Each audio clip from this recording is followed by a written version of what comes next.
এজন মানে বেলেগ সম্প্ৰদায়ৰ মানুহ আহি আমাৰ মন্দিৰটো প্ৰথমতে 4 পাকমান মানে ভিতৰত ঘূৰা ফুৰা কৰিছে। তাৰ পৰা আমাৰ পণ্ডিতজন যিজন এতিয়া আছিলে তেওঁৰ ডিঙিত 10টামান ঘুচা মাৰিছে, 2 চৰ মাৰিছে।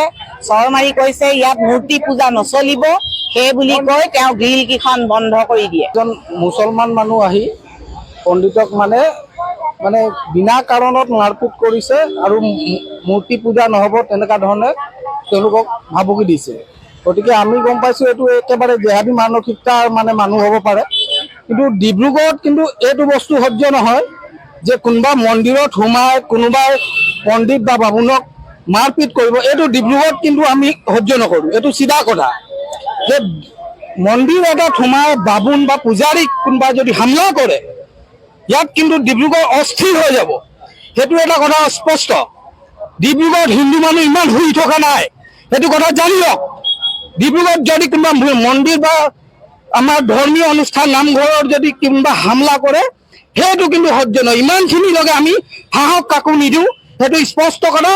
আৰু আমি জিলা প্ৰশাসনক অনুৰোধ জনাইছোঁ, লগতে মুখ্যমন্ত্ৰী ডাঙৰীয়া, আপোনালোকক হিন্দু সমাজে হিন্দু মানুহে ভোট দি আপোনাক মুখ্যমন্ত্ৰী বনাইছে, গতিকে আপুনি এই বিষয়লৈ গুৰুত্ব দিয়ক আৰু এই কাল্পিতজনক কঠোৰ শাস্তি হ'ব লাগে।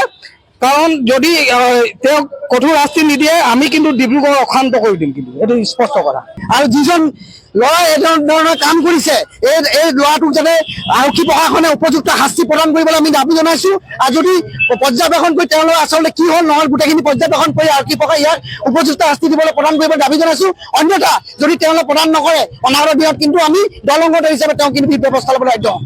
मंदिर में मुस्लिम आदमी घुस के चारों राउंड मार करके और उसके बाद डेंगी पर कम से 10 बार मारा है। यहाँ पर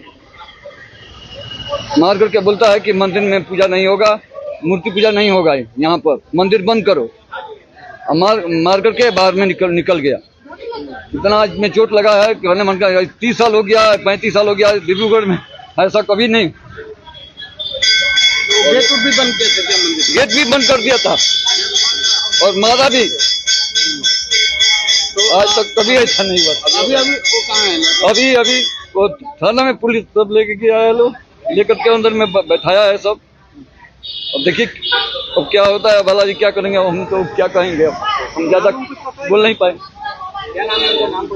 नाम हमको पता नहीं है, उसको अनजान है, कोई हमको नहीं उसको पहचानते हैं। कभी देखे थे? कभी नहीं देखे थे आज तक।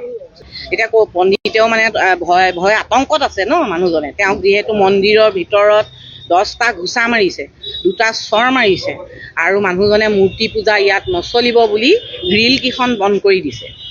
গতিকে তেনেকুৱা এটা পৰিস্থিতিত ধৰক আমি প্ৰশাসনক অনুৰোধ জনাওঁ যে মানে এটা ভাল বিচাৰ কৰক, যাতে মানে এই বস্তুটো আগুৱাই নাযায়।